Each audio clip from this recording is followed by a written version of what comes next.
West Indies Cricket, Caribbean Cricket Podcast.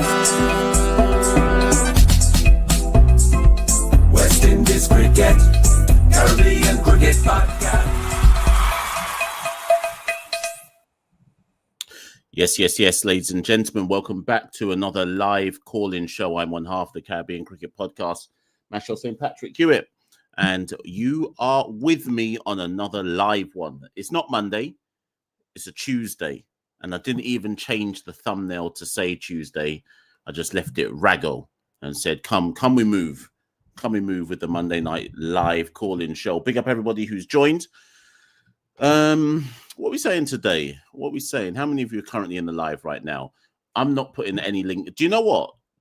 Anyways, let me not even talk about how the rules are gonna work on tonight's show, because I've got an update for the rules. I've got an update for the rules for the call-in show, how we're gonna fix this. But first, I'm gonna wait for a certain amount of people to come in the live. Right, so what's been happening since the last time we had a live show? Test squad named, Test 11 named for the first test against Australia tomorrow. West Indies women beat South Africa women yesterday. Big series victory for West Indies women. I've been on a generational run right now, because I did a video a few days ago where I said, are West Indies women improving? And in that video, I basically talked about how I actually think they're improving, and if people deep it properly, you'll notice that there's clearly a clear transition process going on. We don't have Deandra. Stefani Taylor's often injured. Chanel Henry's come in and out, and in that time, we've blooded some of the youngsters: Claxton, Glasgow, Zayda, Munasar. Who else am I missing? I miss a couple. Hector's just come in. Who am I missing? I'm missing Grimmond.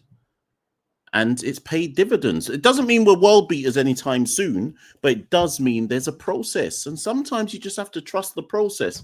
We're so used to, in West Indies cricket, just cussing for the sake of cussing, that because of that, people are unable to see process. Like, I've been in an uncle's chat today, and the uncles are just cussing, saying Sammy doesn't know what he's doing. Why did he call in? Why did he call up Brandon King? Why did he call up Shea Hope? They're no better than Ali Cathanes and Kavem Hodge and da-da-da-da-da-da. And the thing is, maybe they're right. Maybe they're wrong. But everyone just cussing. Cool, no, man. Sometimes it's all right to just let things marinate. It's not everyday cuss. Sometimes just wait and see. Just wait and see. Like, I don't... These times, we ain't even seen the test team play one test match under Sammy, but we're ready to cuss everything. And what I was saying to the uncles is, you could end up being right. But first, I'm going to watch a match. First, I'm going to watch a series before I just jump to the cuss. Man are cussing Brandon King. He ain't even played a test match yet. And man are cussing.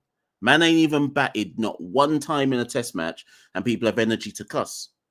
How? How is that possible?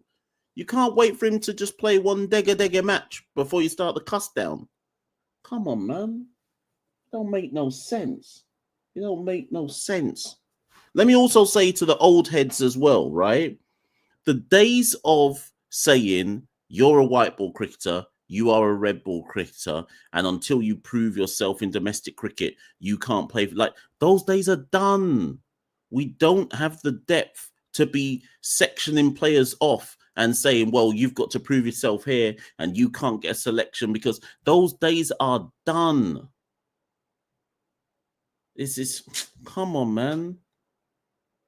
Come on. Do better than that, everyone. Do better than that. Let's look at some of the comments.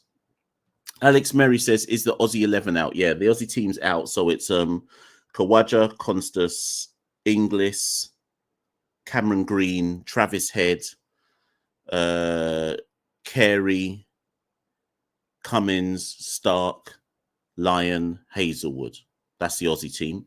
And for those who don't know, the West Indies team is Brathwaite, Campbell, Carty, King, Chase, Hope, Graves, Alzari, no, so it might be Jamel Warrican, Alzari Joseph, Shamar Joseph, Jaden Seals. So that's the West Indies 11, okay? In case you haven't seen.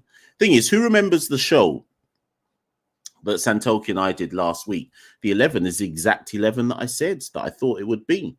Did I not say last week that I think Hope will get... In fact, this is why I know Caribbean Cricket Podcast is head and shoulders above everybody else. Let me go find it. Where's my phone? I don't know where my passport is either, but that's another story for another day. I thought my passport was in my bag. I don't know where it's gone. Jaja. Let me I hope I've left it at work, you know. I don't know where my passport is. I swear it was in my bag this morning. Anyways, let me find something. 1 second, people. Where is it? Sorry, I forgot what I was looking for. Here we go. Okay, so let me go into the YouTube archives for Caribbean Cricket Podcast, right? And check this out.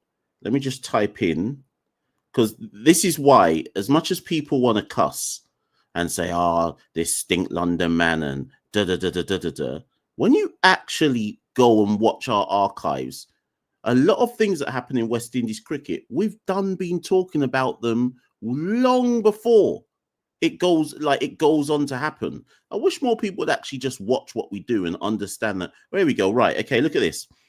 3 months ago on one of our YouTube shows, 3 months ago, YouTube short, time for Shea Hope to return to Test cricket. That's 3 months ago on one of our shorts, right?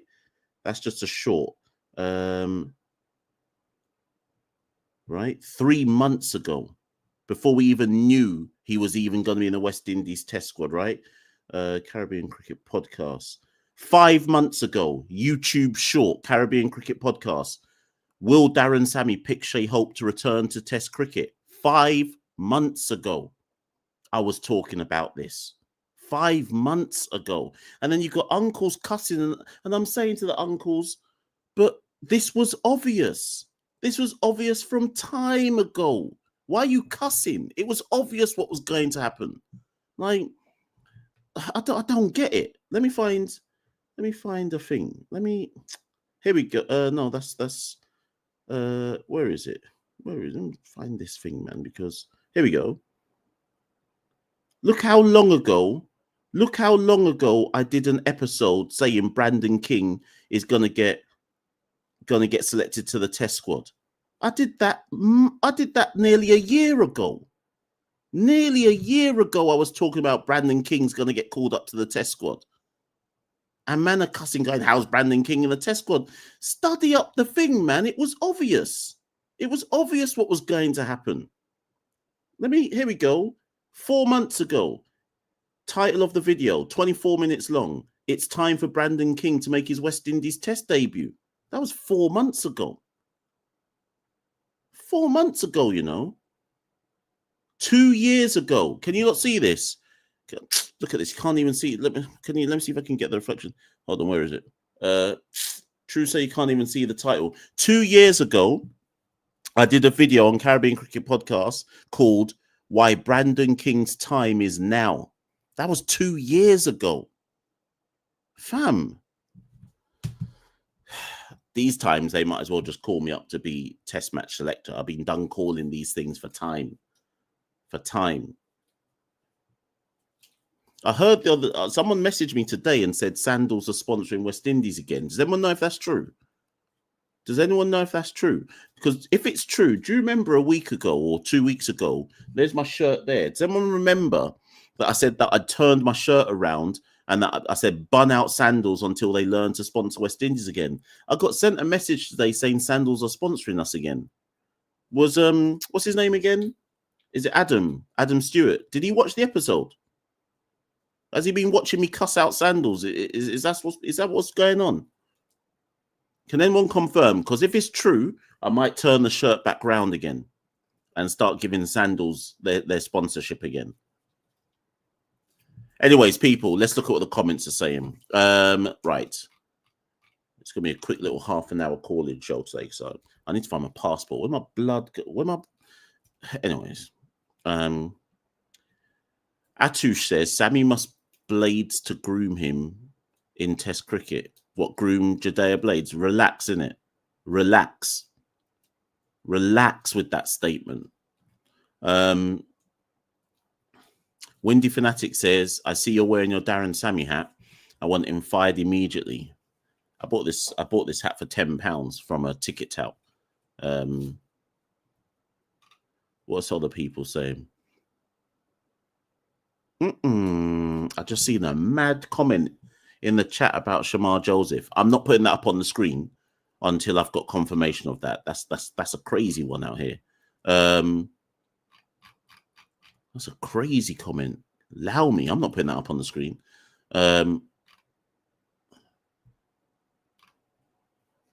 What other comments have we got? Charlie says, oh my God. So OG Mash, you called it. Hope the full-time Test keeper. Yep. As soon as I saw Hope keeping wicket for Barbados in the first class championship, I said, yep, he's going to keep for the West Indies. He's not just doing that for jokes. There's something that's going to be going on there. What other comments are there? Rod says Machel is an influencer. Huh. I have received some rude emails. Blasphemous. Right, okay. Wilbur says, how do you think turnout will be for the Test matches? Well, it's free. It's basically free to go and watch the Barbados Test match. It's so cheap. Apart from the party mound stand, I saw the ticket prices the other day. I think apart from the party stand, everything else is so cheap it might as well be free. If the Bayesian public if they can't fill half of Kensington Oval, given how cheap it is, then I don't know what else Cricket West Indies can do. It's so cheap to watch. And I think it's only $5 in Grenada as well. It's so cheap. And don't get me wrong, like West Indies are terrible in most people's eyes, but it's still so cheap. So we'll see. We'll see. What days is so starting on Wednesday? The problem is the Test match might be over by Saturday. So Saturday, you would think that people would actually properly turn up, but it might be done by then. 3.5 day Test match? People might get half a day's cricket on the Saturday. So, you know. Peter Demro says 151 people watching and only 23 likes. Come on, guys, like up the live. Yeah, algorithms, people. Like it up, do all that. TC says this is the 50th live call-in show. Yeah, big up the celebrations. Where's my passport? With a blood... Fam, did I leave my passport at work? John Star, where's my passport, cuz? It must be with that paper. Ja. So yeah, big up the 50th live call-in show. Big up everybody who's been locked in for the call-in shows. Garth Williams says, Mash, I'm a West Indies fan. I'm allowed to say West Indies win. What do you think about Campbell coming back? I think John Campbell, he's always been good for a pretty 25. So I'd back John Campbell to hit a quarter century in one of the innings. That's what I think about him coming back. Yeah, Leslie, I agree with this. I believe the reason De Silva wasn't selected was because Hope was always going to be the keeper. Yeah, 100%. Hope. The minute you engage Shea Hope, not only was Hope always going to be the keeper, the original plan was for Hope to be the captain. I'd heard about that time ago. The original plan was Hope to be captain of all formats. As I understand it, Hope didn't want to be captain of the Test team. So, yeah, the original plan was always to bring Hope back. And remember, obviously, the uncles are cussing, saying, but Hope failed the last time he was in Test cricket and da-da-da-da-da. It's been 4 years. Allow it, innit? Allow it. Hope could still fail. Like, he could still come back into the Test team, and maybe after 2 years of Test cricket, he's still down horrendous in the format. But are we really, after 4 years of him not playing a Test match, still holding him to the metric of failing from 4 years previous? Like, at some point, you have to just say he's worth giving a go again. Most of the cussing that I've received from uncles about Shea Hope coming back into the team is they're saying, "Oh, Hope's in his young 30s now. He's getting in the way of a youngster. He's failed in Test cricket. Why are we calling him back?" And every time I hear it, I'm just thinking, yeah, but he hasn't played a Test match in 4 years. Like, what other Test nation? So I guess you could only think of this in terms of like Bangladesh, Sri Lanka, Pakistan, etc., who are on our level. Do you think that after 4 years, if they had a man who is arguably certainly in the international class, if you want to call that world class, call it world class, do you think if any of those weaker nations had a batter who in another format of cricket was recognized as being a top level cricketer and he hadn't played a Test match for 4 years, do you think they'd turn their nose up? Don't you think they'd bring that person back at some point as well? Like, I don't. This goes back to my point of sometimes I think people just cuss for the sake of cussing. I'm not saying it's going to work, but why would we not give it a go? The logic of picking Imlak, Leslie, is because Imlak kept really well in Pakistan and Imlak also scored runs in the 4-day championship. So given that the intention was always for Hope to come back and wicket keep, then you have to look at Imlak and De Silva and go, right, who should get the spot? Yes, De Silva scored more runs than Imlak, but Imlak's has got the Pakistan premium and also scored runs in the 4-day championship. So I get why Imlak's kept his spot if it's come down between the two of them. De Silva just has to wheel up and come again. Share weight of runs is all he can do to turn Daren Sammy's head. When one of the top 5 batters or 6 inevitably fail, De Silva has to have put himself in a position where if it's a Carty, if it's a King, if it's a Graves, whoever who drops out because of poor form, De Silva has to know that he just needs to be ready, and that if they're looking for another batter, they need to be able to look at De Silva and say it's incontrovertible that he's the next best batter in the region. So the next Super 50, the next 4-day championship, he just needs to keep on piling on runs. And it's as simple as that. Any thoughts on Django making the squad anytime soon? No. He just needs to think about ODI cricket for now when it comes to international cricket. He ain't coming in anytime soon. What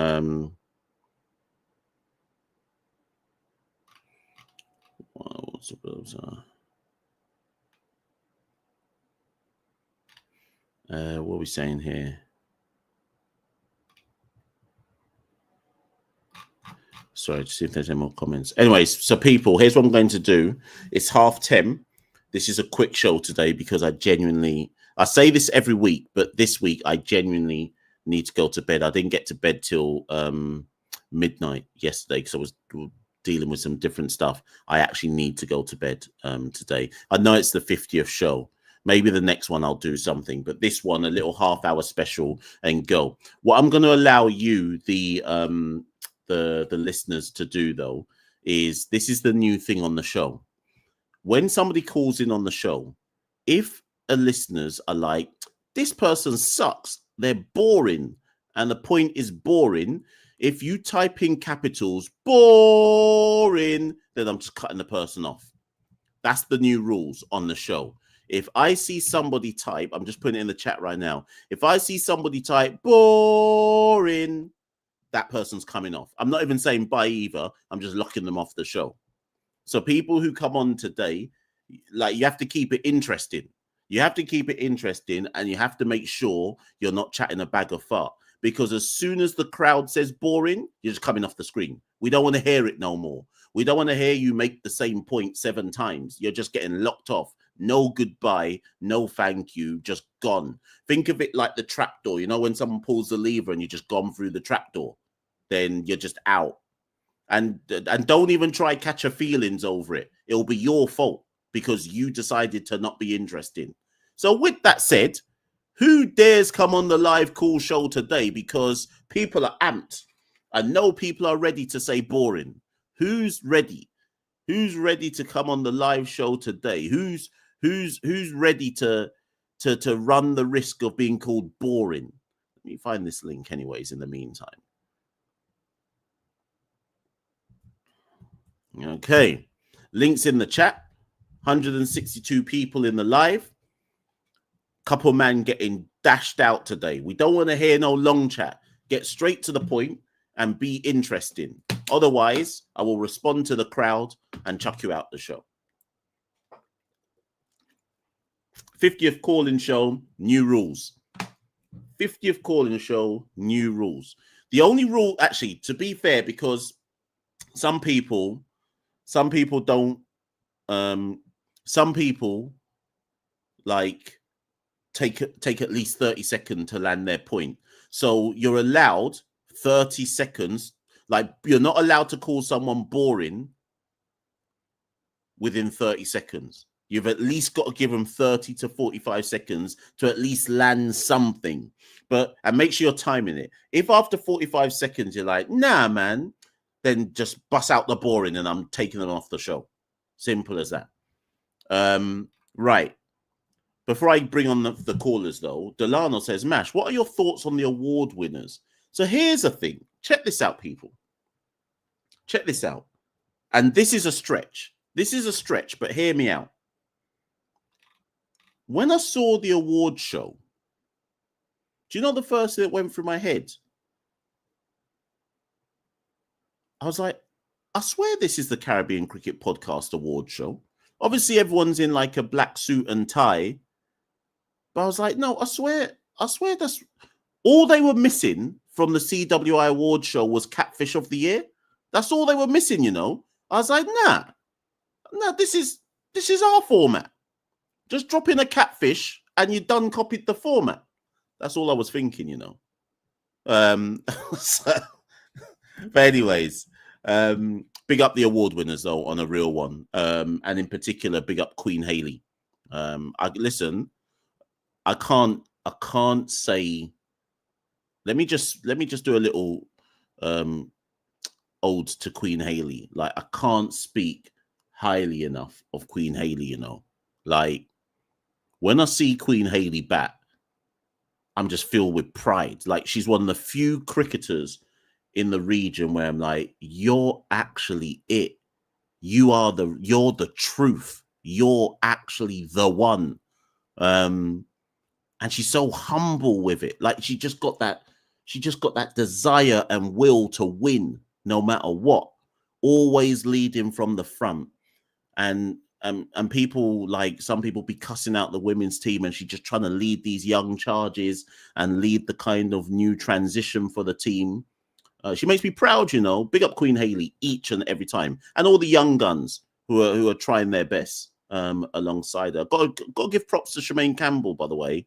That was a good innings from Shemaine Campbell in the win yesterday. I've been secretly critical in my head about, does Shemaine perform consistently enough? But that's a good innings.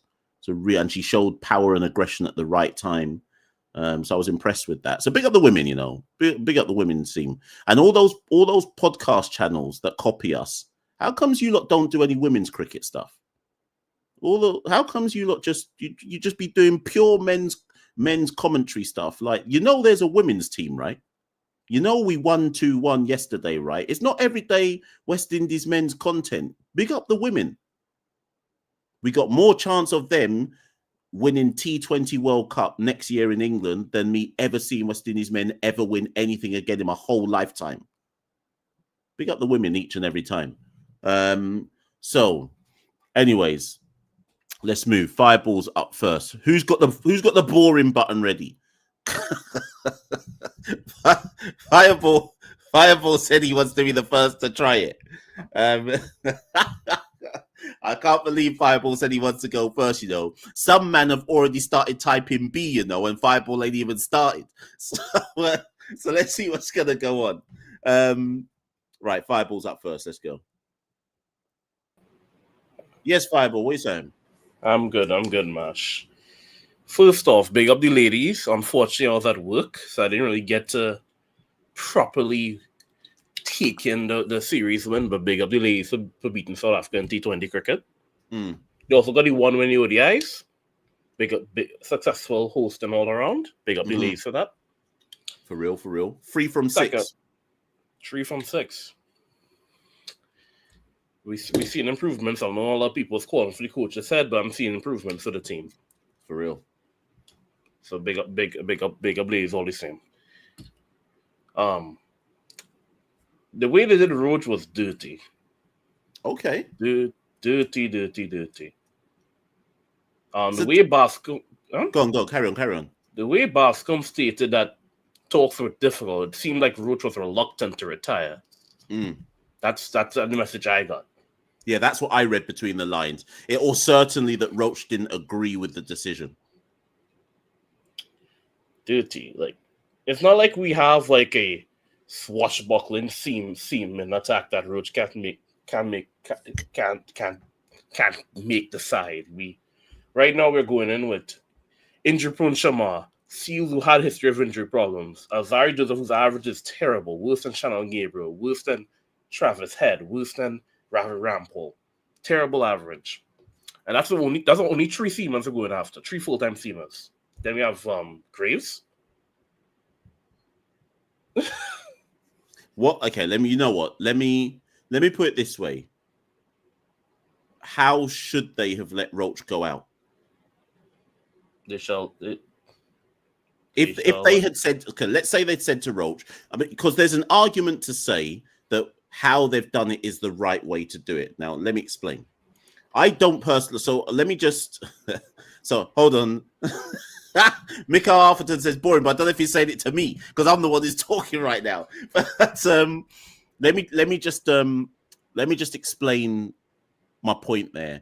I would rather have seen Roach in the test squad. So that's my particular take on it. But if you have decided that it's time to change the guards and you're planning to for 2027/2029, how do you move Roach on without doing it this way? And basically saying, listen, Kimar, we're moving on now, and you have to understand that we're planning for the future.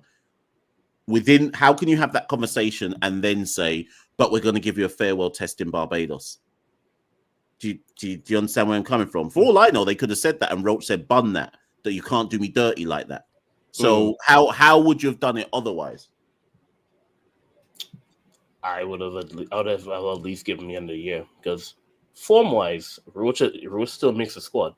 Roach can be 14, still makes a squad. So Roach can say, why are you retiring at 36 where Mene Kawaja come here 38 to bat? And Kawaja playing for a much better squad, much better team. And you're forcing me off to play Azari Joseph and a Green Shamar Joseph. And I Seals who had a history of injury problems. Like, come on, man, that's disrespectful.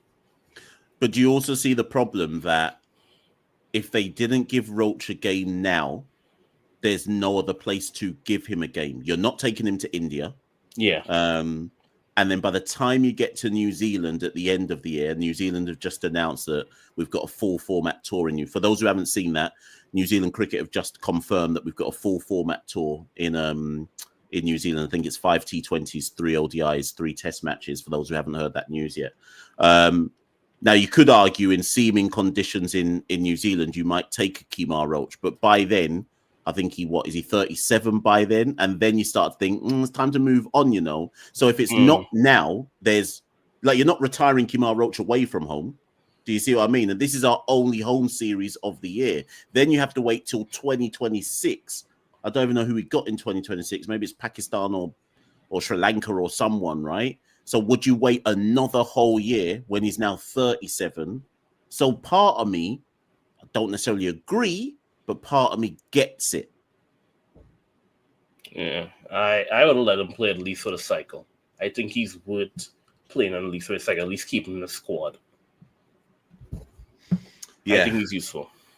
I hear you. All right, speaking of a bowling attack, Sam Cumsters, a man who don't fear Boomerang, is going to have a fun time with our bowlers, you know. Do you reckon? Yes. Is he not a bit too dunce and bossy? I mean, he done some boys, but I think he'll get away with it against Azari Joseph. You know, if there's Antiguans in this chat, you know, they're coming for you, you know. I know one done salty, but I'm sorry. Hell, Seals might get licks. Everybody might get licks. If you man batting a supposed best in the world, man like Seals getting licks. Man like Azari getting licks. Man like Shamar getting licks. Yeah, he can't fear little West Indies. I don't. If the man get outdone, so I think Australia can still survive. Man, no fear. So I get the impression that you're not confident about our chances. No. Can we win one test match? If hell froze over. Okay. What can we do? I just hope we don't lose by innings. We make a little 250.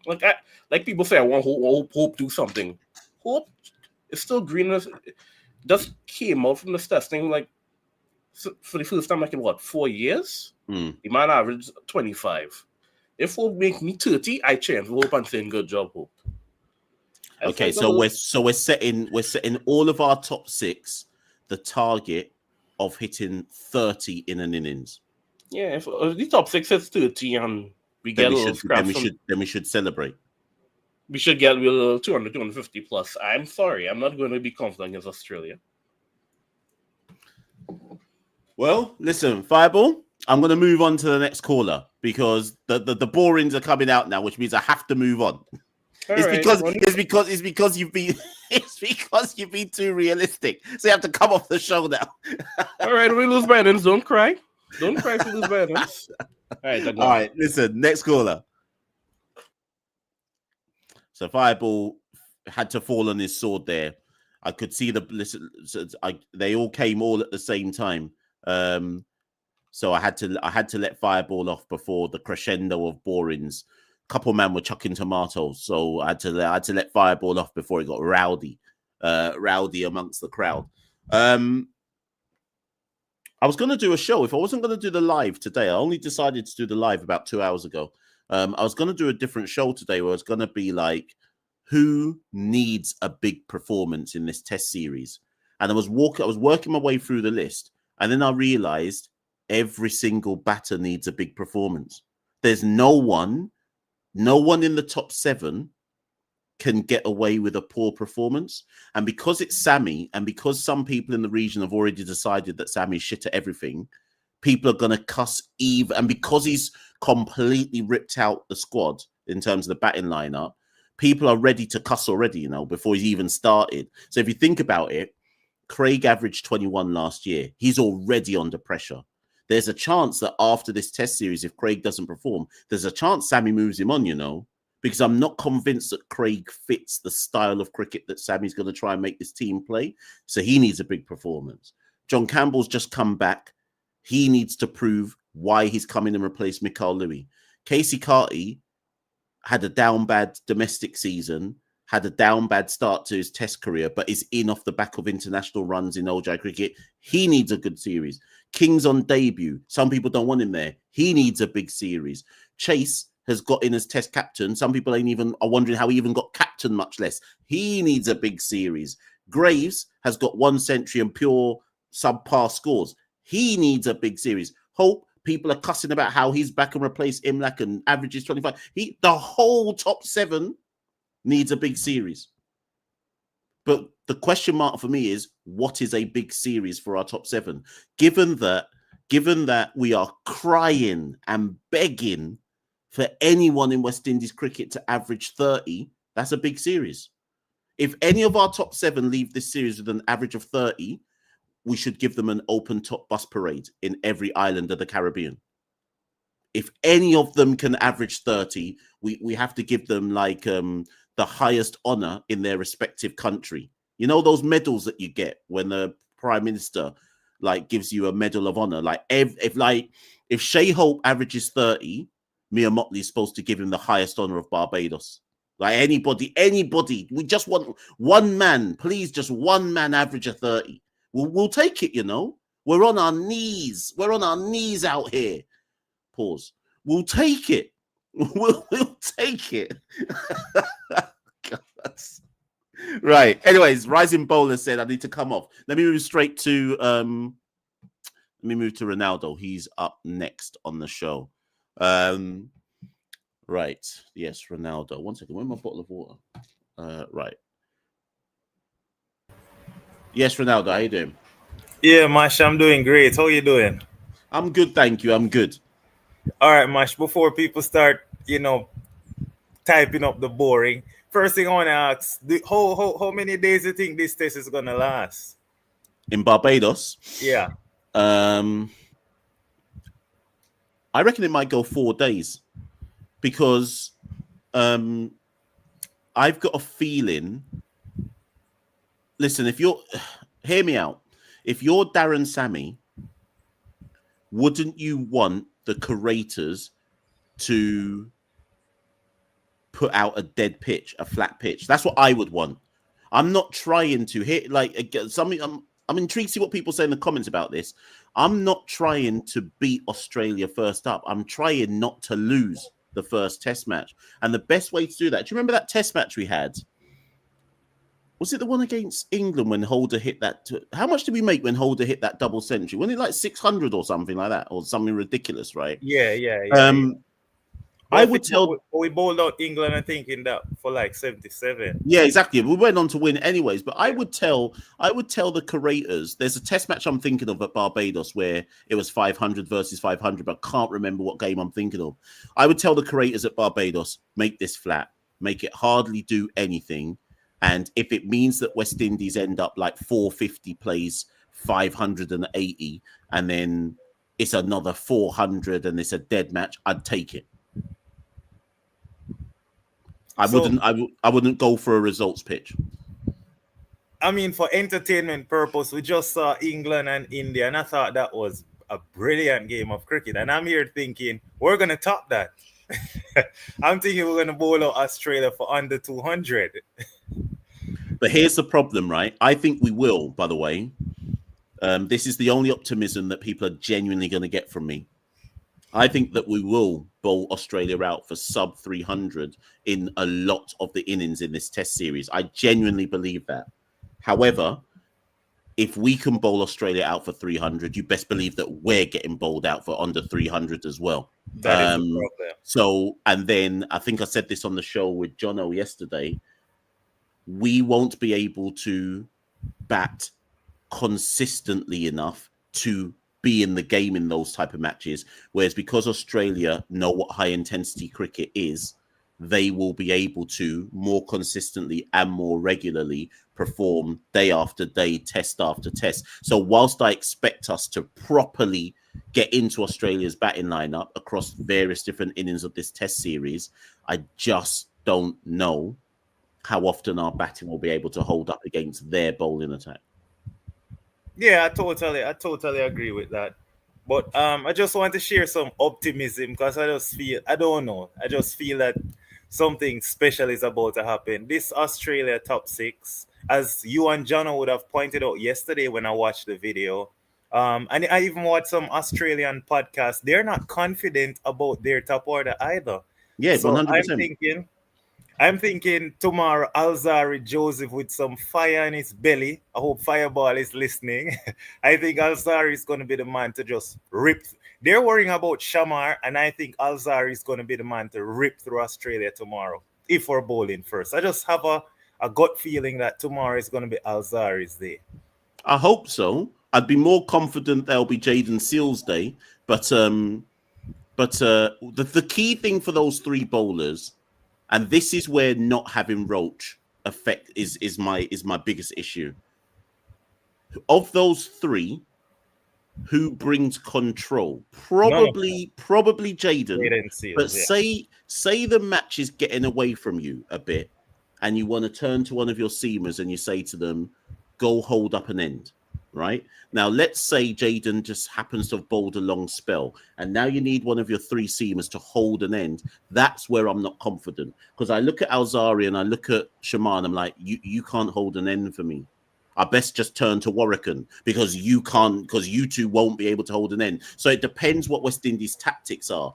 Is their plan to use Shamar and Alzari in short, sharp bursts? Jaden bowls the long spells. They bowl short spells of maybe 4 overs, because the longer you ask those two to bowl, the more likely it is they lose control. of a particular situation, and then Warwican and Chase.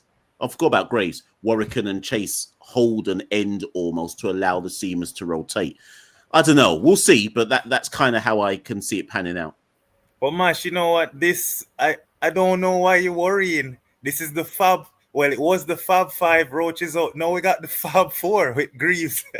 Yeah. This is the Fab Four. Come on, man. We're not worrying. This is the Fab Four, the new look Fab Four. Throw in Warwick and the Fab Five.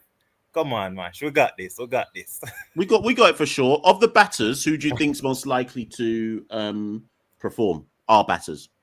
I know he's coming off the back of a poor year in Test cricket, averaging under 20. But I think Casey Carty is going to turn up this Test series. I have a strong feeling it's going to be Casey Carty and Craig Brathwaite. I was actually watching back some videos from 2012, 2013. Brathwaite was there when Australia came in 2012. And Brathwaite been around a long time, man. And Brathwaite, he was solid. He was so solid. Sammy was there, who played a wonderful cameo, hit a nice little 50. We lost by 3 wickets, but Brathwaite was there. So I think Brathwaite should use that to spur him on and say, listen, I'm gonna take on the Aussies. I'm just gonna bat time and take on the Aussies and let the others do their thing. But I think Casey Carty and Brathwaite, those two are gonna have a big say over the next 3 days. But what say you, Mash? Who's your batter? To score runs? Yeah. Oh, we ain't getting much. Hopefully it's 300. I just think do you know what? And maybe this is, here's me being optimistic. So many, and so I said it earlier on to Fireball, or was it maybe before you came on? I said so many batters have got stuff to prove. That could actually work in our favour. Every single one of that top 7 has either a place to protect or has to prove themselves to the public about why Sammy's brought them in and that they belong. Like Chase has to prove that he actually belongs back at this level. Hope's got to prove that. King's finally got his debut. Carty, in some quarters, would say he's lucky to be here given his poor start to Test cricket. And maybe sometimes you see it in West Indies cricket that when backs are against the wall and you have to lock in, sometimes actually when they feel like they're getting an unjust cuss down, they actually lock in better mentally and say, no, I'm going to prove that I can do this. So that may actually work in our favor, that so many of them know that there's disquiet about selections here and there. And maybe that means if I'm picking one, I'm actually going for Shea, you know. I'm actually going for Shea because I'm intrigued to see. Shea's going to come in at 6 or 7, I'd imagine. And I'm intrigued to see how Shea is going to bat in this second iteration of Test cricket for him when he's much lower down the order now.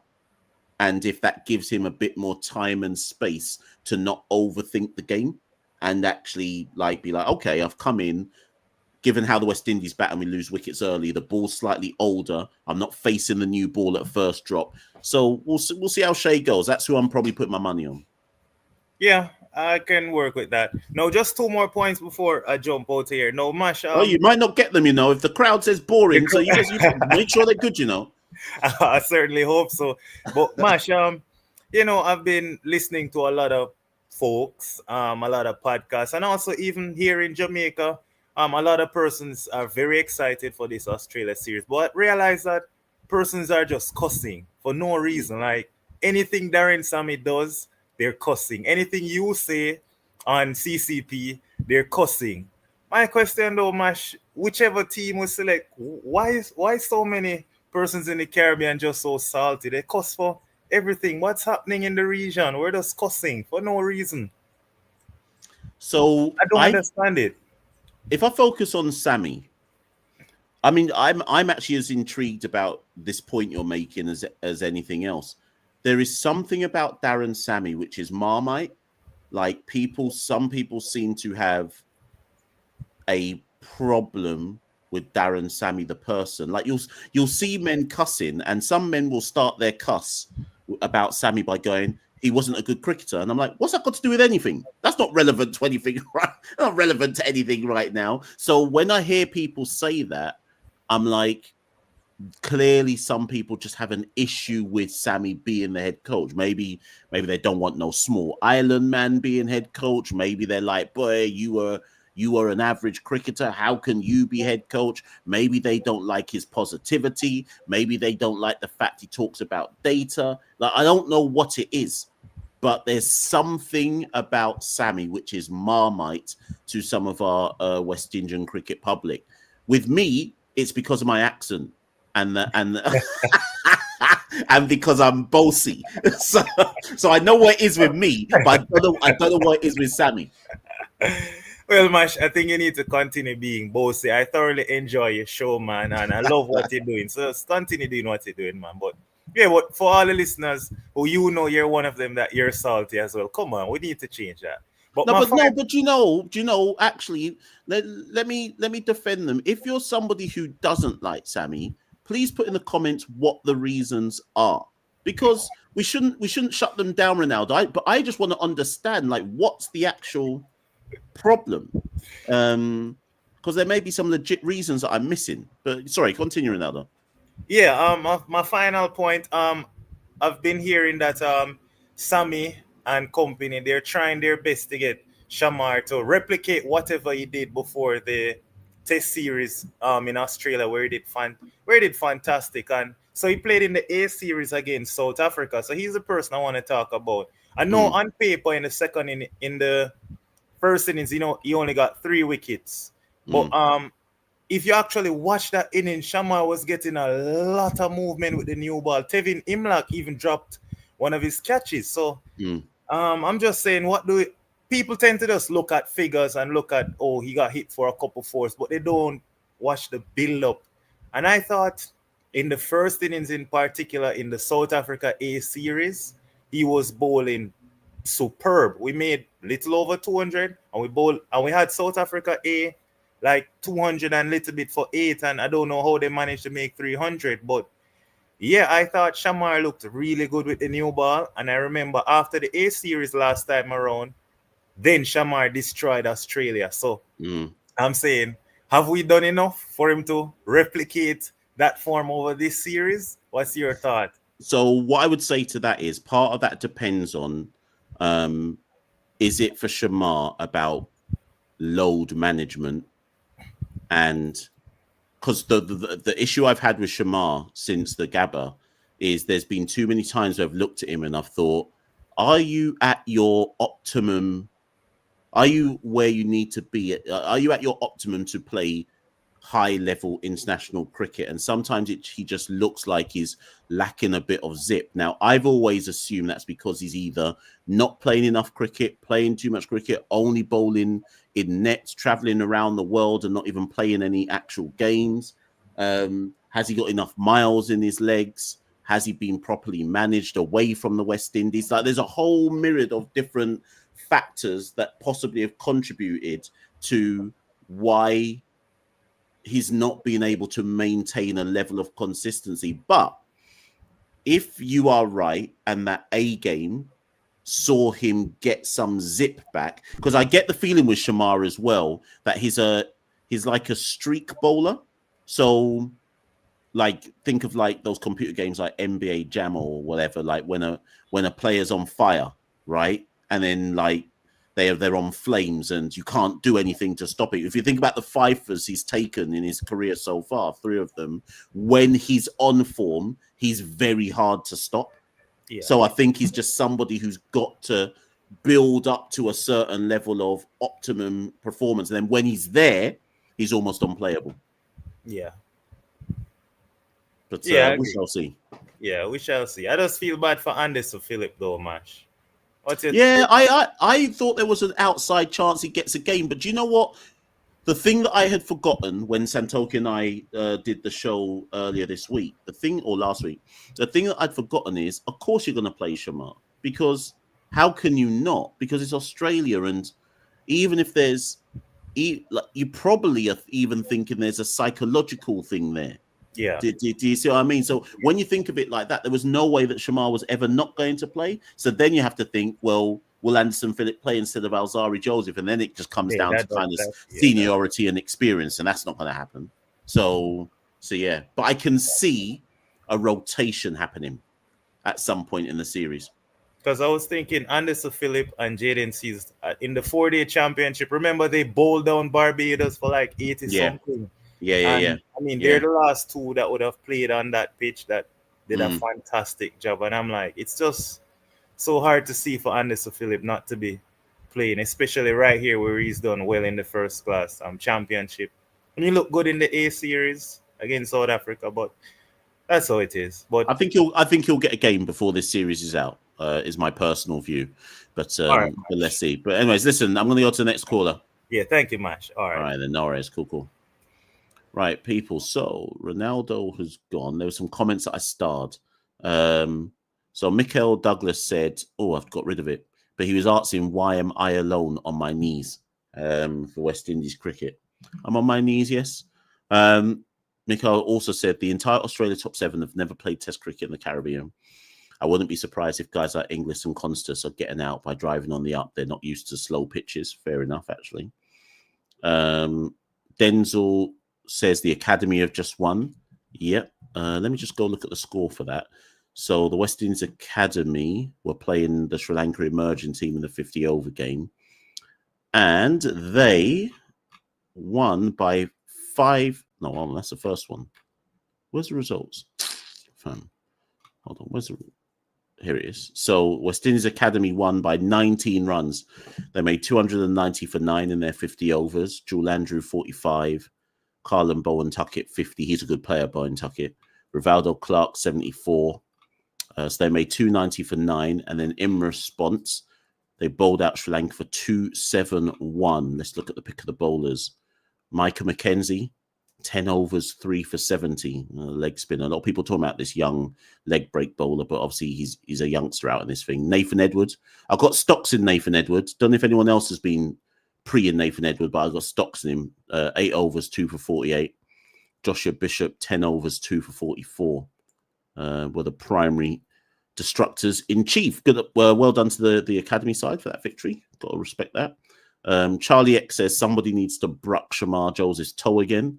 Yeah, maybe that's the way forward. Maybe that's like Superman or the Incredible Hulk, whatever. For him to become brilliant, someone has to bruck up his toe.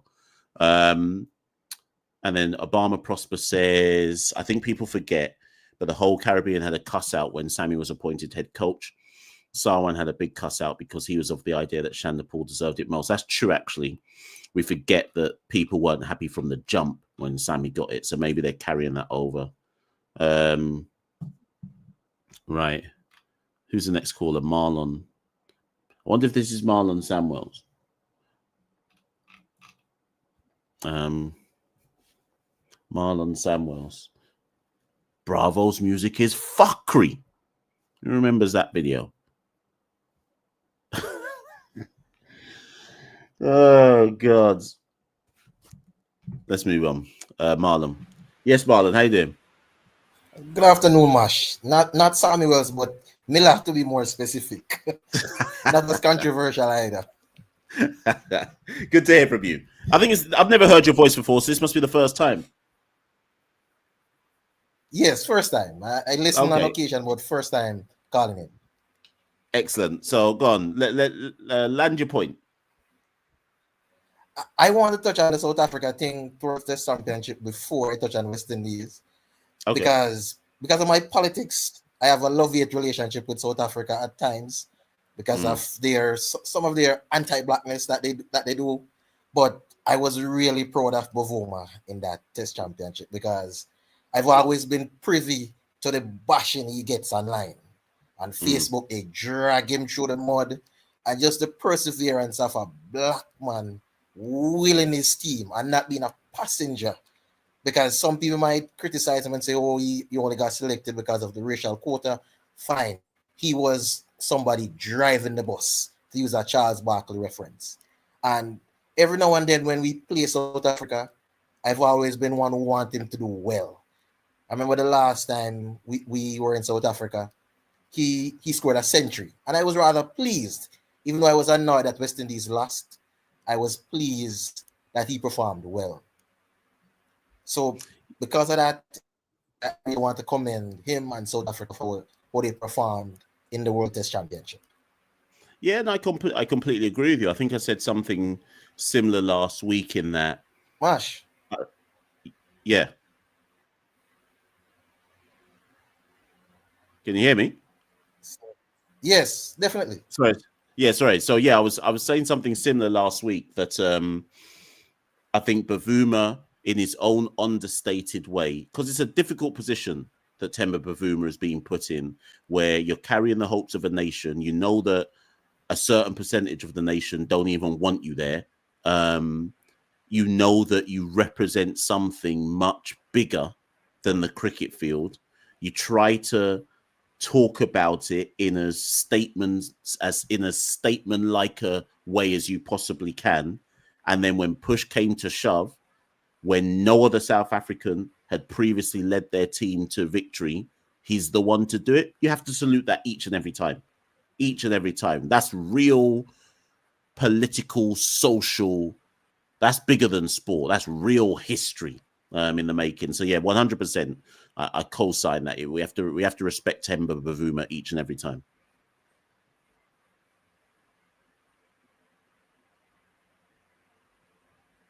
We might have lost Marlon though, people. Marlon, you still there? I'm here, but it seems as if the internet is giving me a fight. Listen, make it. If you got another point, make it, and then I'll just listen.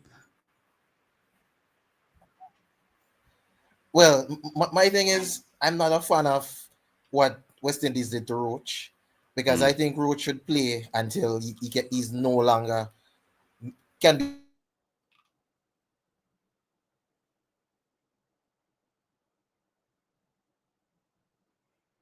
Right, Marlon's connection's gone, people. Them Afrikaners must have got to Marlon, you know. They heard him talking about Bavuma and they said, let's lock off this man right now. They got him, you know. Jaja. This is how I know that racism's never too far away, you know. They will come and get you. Just when you think it's over, big 2025, they came and took him.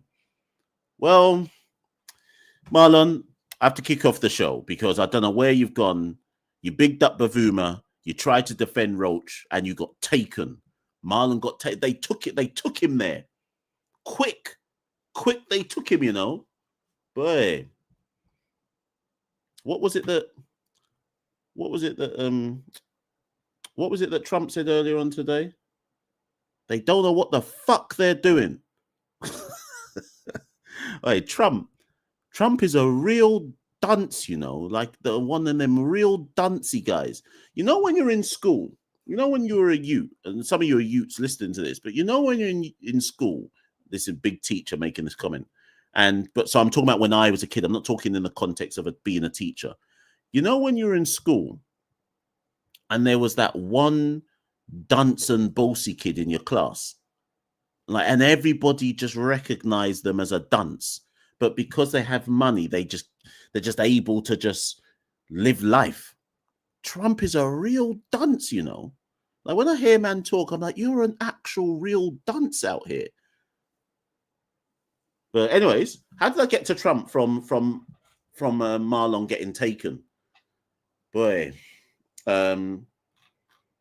Anyways, Marlon got taken. Who's left? We got one more caller left in today's show. We're actually going to stop within an hour. Perfect.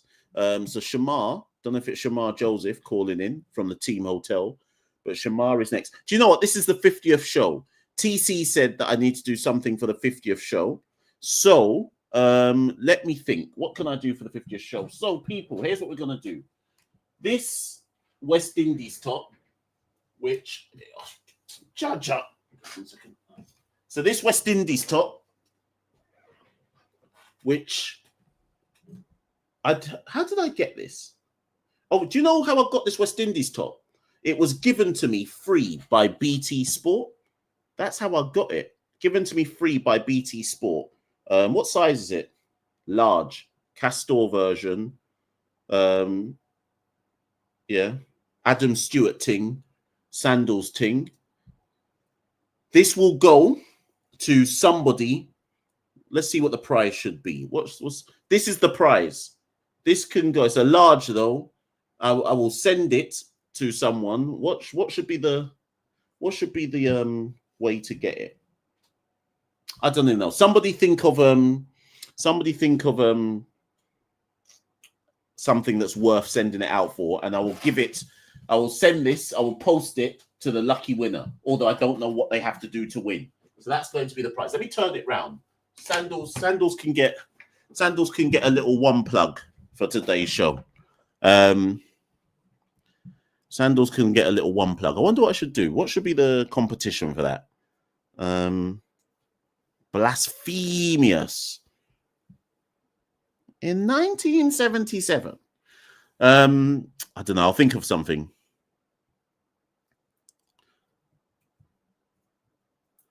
Right.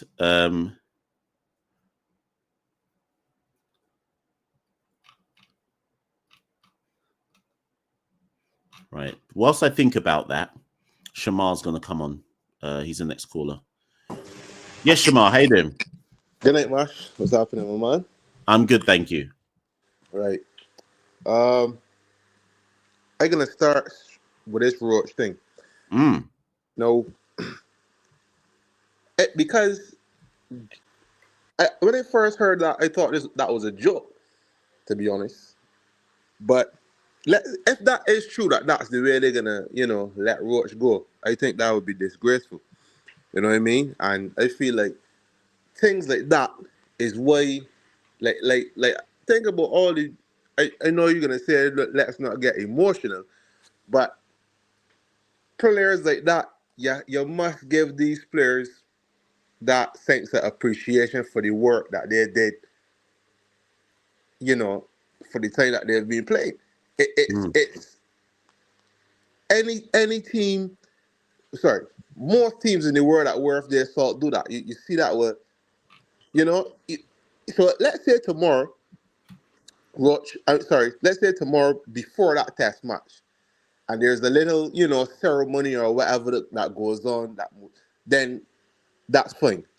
That I accept that. But if you're just telling me just like that, no, you didn't even get a chance to wave at the fans, none of that. For mind you, one of the better, servants of cricket, saints, like, those great fast bowlers they heard about, then what message you sending to, like, other players? Right? You know what I mean? Like it's almost like they don't care about you. What do you think, Mash? So I think I dropped a short earlier today, like on all those kind of social handles, Instagram, TikTok, YouTube, etc. And I'm going to stand by what that kind of short form content said.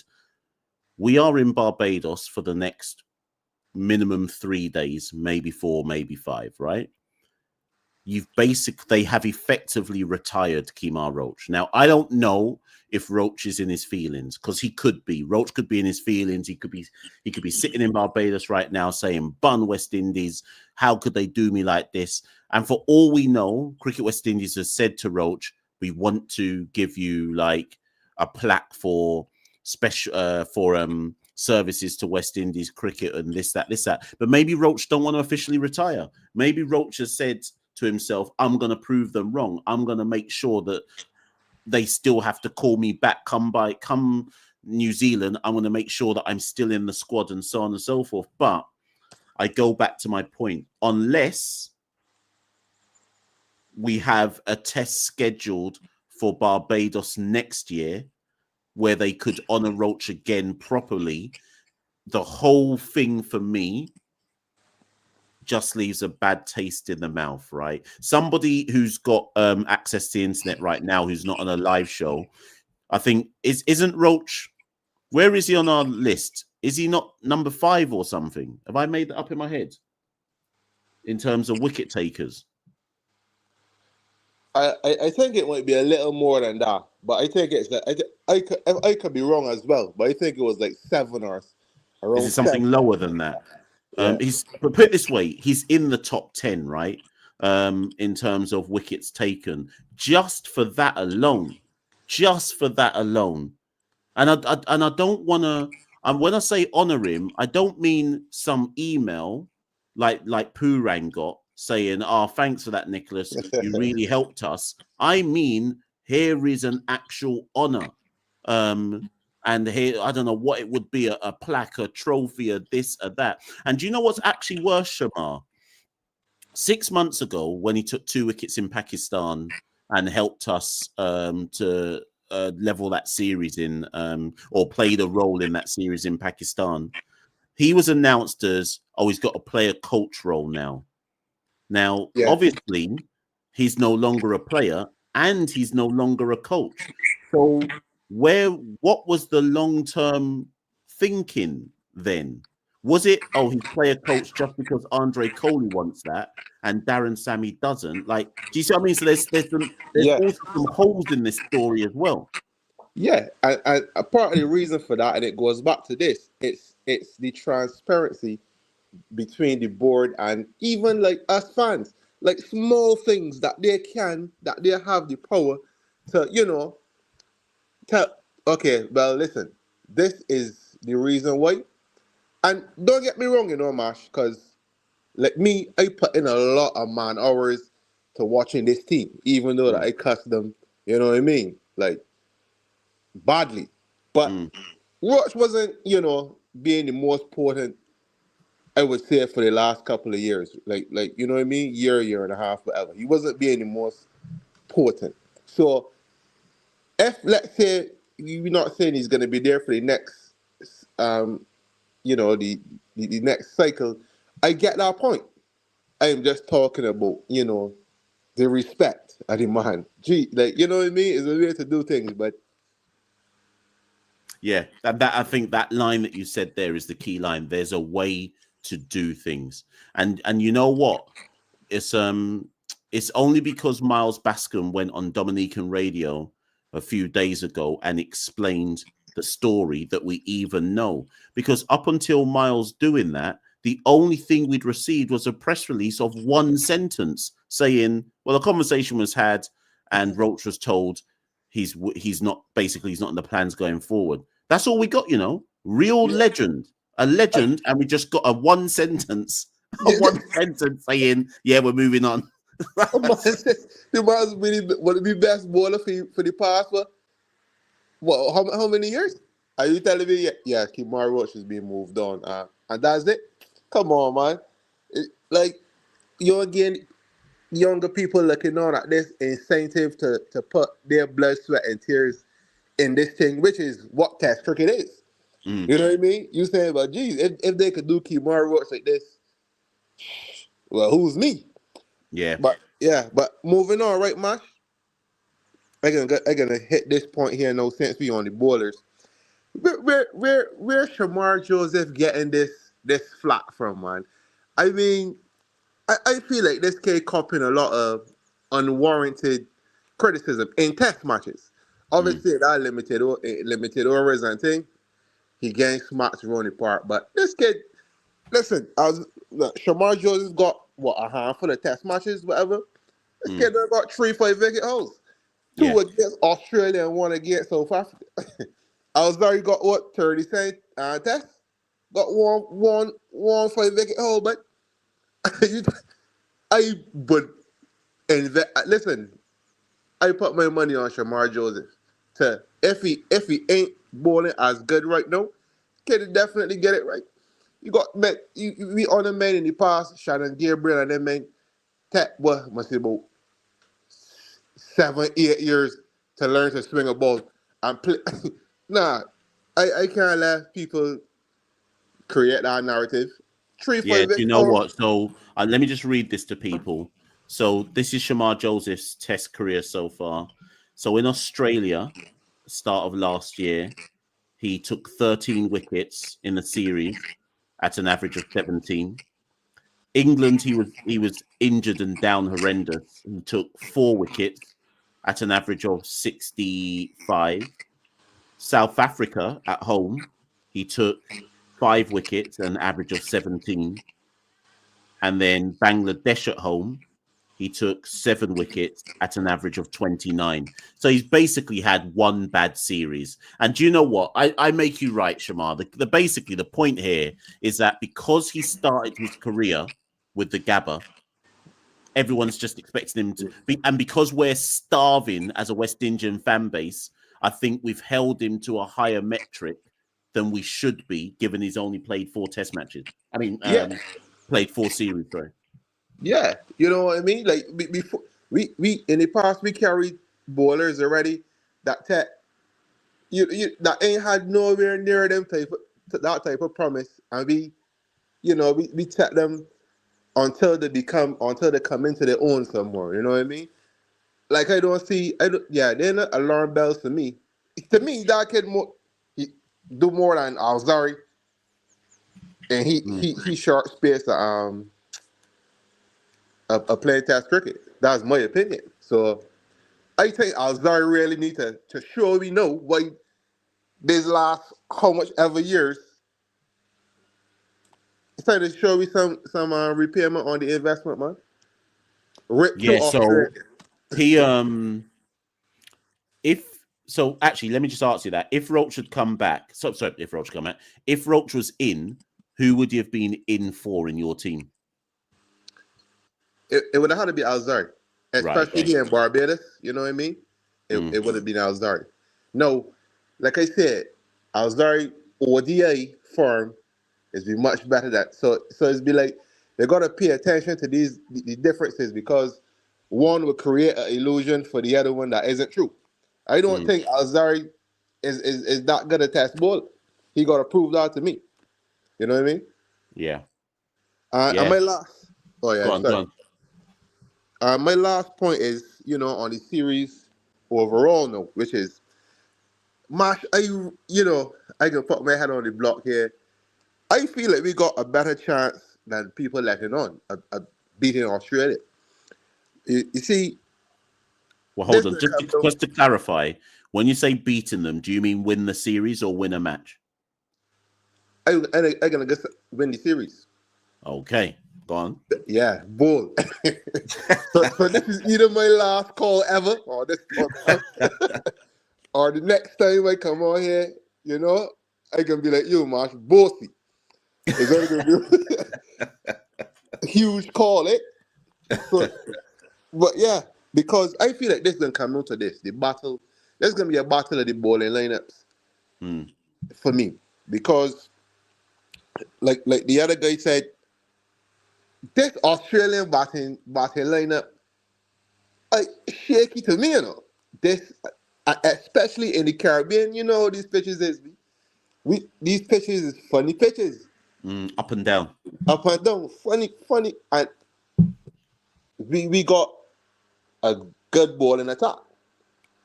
So I feel like that, and we know the conditions better. There's we home advantage. So if it's gonna come down to the bowlers, I feel like we got the advantage there. You know what? Okay, so I mean, I did say to John O yesterday, so I'm not going to try and change my mind. I did say that if we can win a match, it's because it can turn into a bowling shootout. So I do agree with you with that, and I think I said it to an earlier caller. I believe that we can skittle Australia out. The problem is, Shamar, until I see us bat, I don't know how we're going to bat. And that's the big question mark. Like, if we kept the same kind of team as we had going to Pakistan and against Bangladesh, etc., then I'd know that, Australia are going to bowl us out for under 200 because I've seen the guys back. But because so many of this current team are debuting or they're coming back into the team after a long time out, I just don't know how they're going to bat. And that's the big question mark for the whole series. Well, listen. Was it you and the other caller before was saying for this series your benchmark is at least 30, right? Yeah. No, let me look at Hope and Chase, for example, right? Between the two of them, man, that was 7 test hundreds. And experience count for something. Where we got men in that team before that hardly even got a first class 100. You get what I mean? Yeah. You got men in there that, yeah, so that was always on the Bucks. Them men wouldn't have scored 200. No, these men are coming in, like you said, they got white men in there with white ball hundreds. They got some level of experience there, Marsh. I feel like some of these men can at least give me 30 runs. At least 30. That's what I'm saying. Let's just start with a base level of something. We want 30. If this reaches the players, we just want a minimum of 30.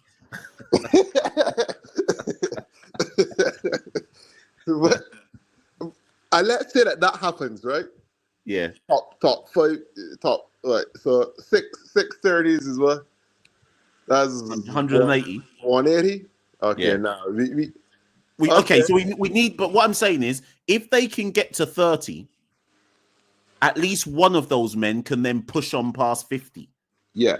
So when I say 30, their mindset has to be, I at least need to make a 30, and then once you're there, try push on from there. But we're not accepting men getting out for under 20 all the time.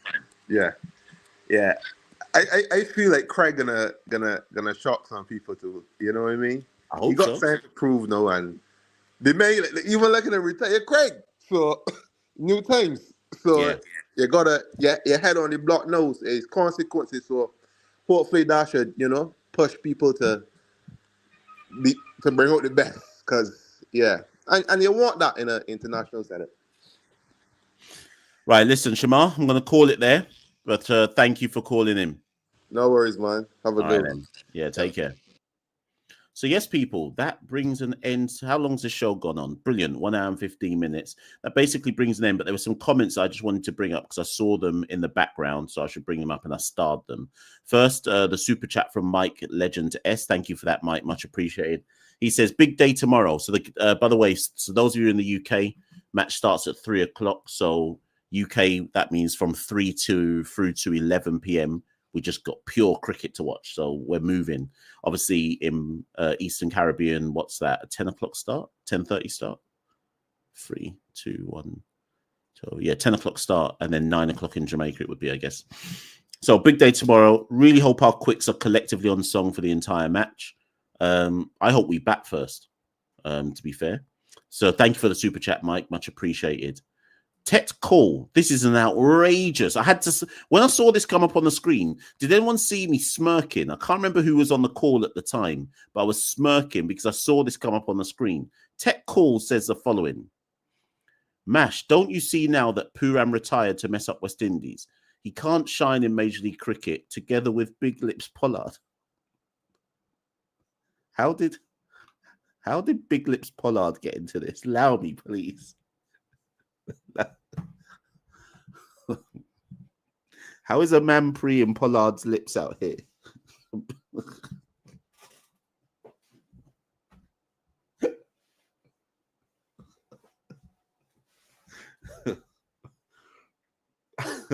Once I saw that come up on the screen, I couldn't unsee it, Oh, God. Wait, the Caribbean, we're unruly, Which island is this person from? Tech call. If you're still on this show, put in the comments where you're from. Big Lips Pollard,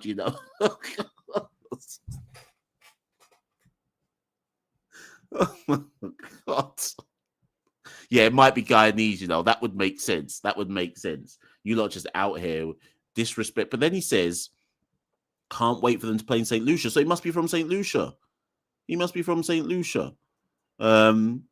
Anyways, Lavar says, so Kimar Roach is 5th on the West Indies bowlers of all time. Only Gibbs, who's on 309. I think Roach is on 287. Gibbs, Malcolm Marshall, Curtly Ambrose and Courtney Walsh are ahead of Kimar Roach. That's why people are so angry about this. We're talking about a real legend of this thing. And then Mighty Dread. I know Mighty Dread. I swear Mighty Dread is Crandon Bing. I know this is Crandon Bing, you know. Anyways, Mighty Dread says there is some crazy optimism in this live tonight. Callers chatting like Australia will be a walkover for some reason. I say let's keep expectations reasonable. Ours is a team under construction. Yeah, that's fair enough from Crandon Bing. What I would say though, and this is the final thing that I want to just see in the chat, and I'll put up the best. I'll put up the best comments on the screen.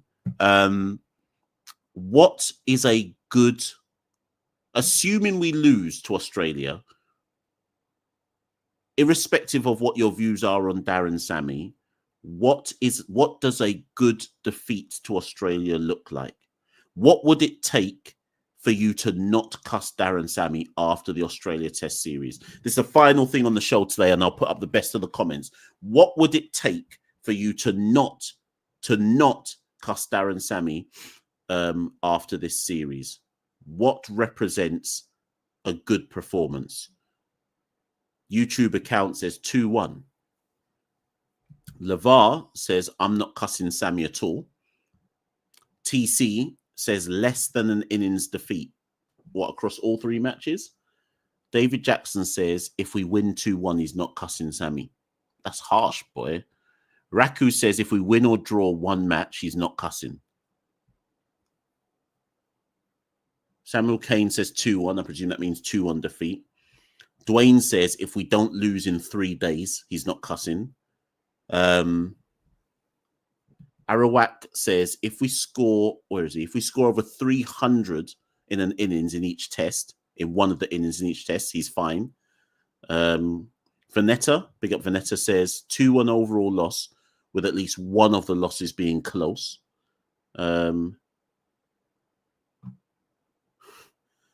Mash, Tech Call is definitely Lucian. Tech Call means dickhead over here. Oh my God. So a dickhead is Priam Pollard's lips. Fam? Let me lock that comment off. Right. So Fawaz says 1-1 draw. I agree with Caravan Life here.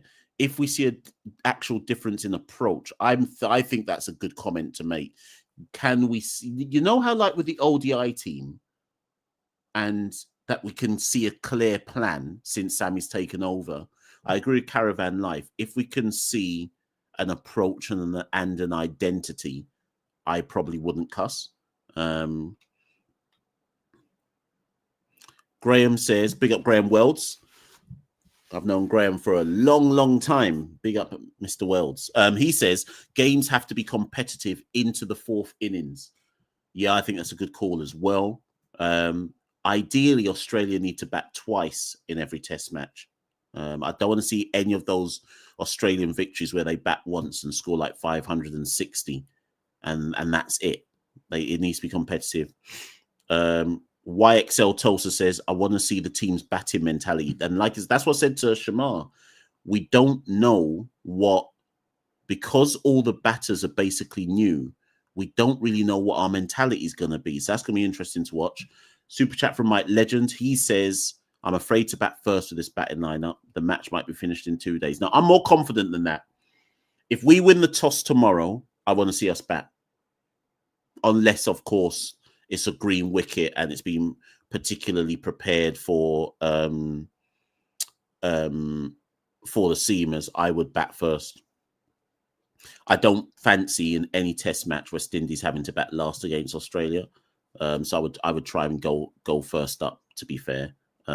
Depending pitch notwithstanding. Last few comments, people just going through them. Kingman says a good performance would be not losing by an innings. Rod says, are we going to see a more aggressive Brathwaite? I've been wondering that. I've got a feeling that Sammy's going to tell Brathwaite that there's no room in this team for the nudge and nurdling. You know how Brathwaite in Pakistan played that pivotal innings in the second test where he came out and set the tone? I think he scored 52. That's how I think Sammy might be asking Brathwaite to play now, but we'll see. Kalel says, I'm thinking of a surprise victory by the West Indies. We'll get a shock 2-1 win. Okay. Nielsen says, once West Indies avoid a whitewash, it's a good performance. Martin Baller says, if the new guys actually make a difference, it's a good performance. Samuel Kane says we should blow Australia first. Jaja, we got to blow them. But why for that one? I don't want to blow Australia first. Nah, allow me. Allow me. Sam says we have to blow them, you know. Oh, Bombaclat. Oh, Rasclat. We're gonna be watching pornography in this first test match.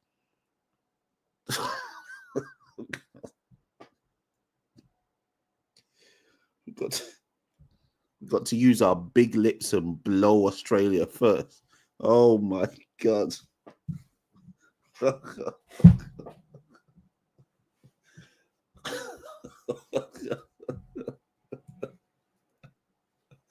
Oh my God, that's right. People, I'm getting out of here. Listen. I've had enough. Let me get out of here. Listen, I've been Machel St. Patrick here, one half of the Caribbean Cricket Podcast. First test begins tomorrow. Oh yeah, I forgot to say, my plan for the test series is to do a live call-in show after every day of the test match. Assuming that each day finishes at around 11 o'clock UK time, my plan certainly for tomorrow is to go live straight after the day's play and do like a live review show.